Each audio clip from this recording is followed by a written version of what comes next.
大家好啊！咁啊，日落新些時間咁啊，今日就嚟到咗咧，就係三藩市一個咧就係著名嘅景點啦，叫做咧就係彩繪女士。即係睇翻啦，中文名字叫做彩繪女士，都係非常之有特色噶啦。咁其實咧睇翻佢整排歷史悠久嘅維多利亞式嘅住宅啦，因為有呢一個咧就係電影啦、電視節目同埋明信片取景而聞名嘅喎。平時咧就響呢一個咧就係地圖當中咧就經常見到有呢一個咧就係彩繪女士嘅標識。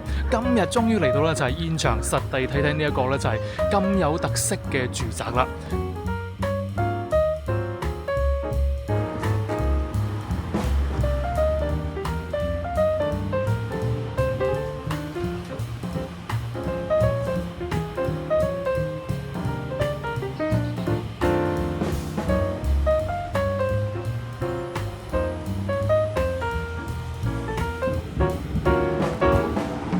見得到啦，就係呢一排維多利亞式嘅住宅啦，同旁邊嘅住宅大廈啦，形成咗鮮明嘅對比啊！